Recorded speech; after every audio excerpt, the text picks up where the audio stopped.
Good morning, students. Let us continue the same chapter, chapter 3 of history, the Delhi Sultans. This is our video 2 on this chapter. In this video, we will discuss about internal and external frontiers of the Sultanate. What do you mean by internal and external frontier of the Sultanate? The first set of campaign along the internal frontier of the Sultanate, it aimed at consolidating or managing the hinterlands of the garrison town. Hinterland of garrison town. What is hinterland and garrison town? Hinterland means the land adjacent to a city. Adjacent means near to. The land near to a city or a port that supply it with goods and services.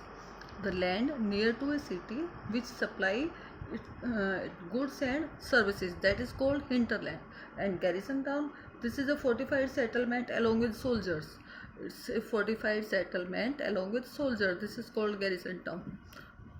Now, internal means it means hinterland of garrison town, and these places lie in close neighborhood of capital city of Delhi. This is called internal. Internal means inside.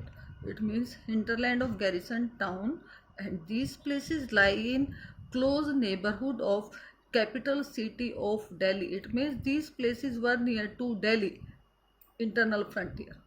These were near to Delhi, and these areas lie in Ganga and Yamuna Doab. Also, Doab means a fertile region. These lie in Ganga and Yamuna Doab. Now, external frontier. External means outside. It means the areas which lie far away from Delhi or South India. These were external frontiers. External means the areas which were very far away from Delhi. These were called external frontier of the Sultanate. For example, South India. It was far away from Delhi. Now, what was the impact of Mongol invasion? Invasion means attack. What was the impact of it on Delhi Sultanate or the Delhi rulers? The impact was that first of all the administrative system was made very efficient. It was made more efficient due to Mongol attack. The administrative system, it was made very skillful or very efficient because of the Mongol attack.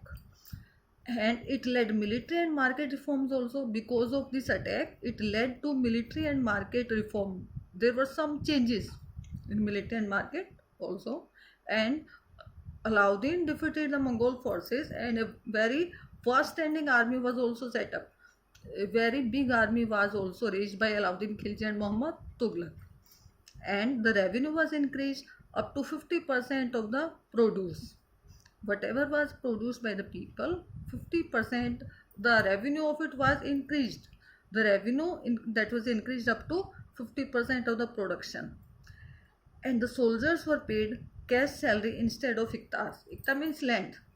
Soldiers were not given land, they were paid cash salary instead of the iqtas.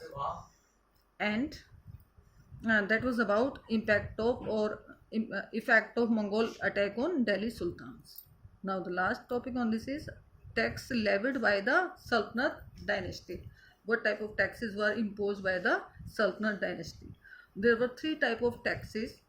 First was the tax which was imposed on cultivation, that was called kharaj. This kharaj, the tax imposed on or levied on cultivation, that type of tax was called kharaj, and that amounting to about 50% of the peasants' produce, that was kharaj.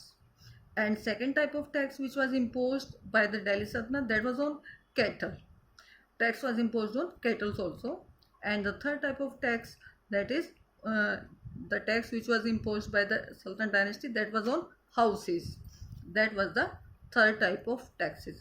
In this way, these three type of taxes were imposed or levied by the Sultanate dynasty. First was called kharaj, which was imposed on cultivation. Second was on cattle. Third was on houses.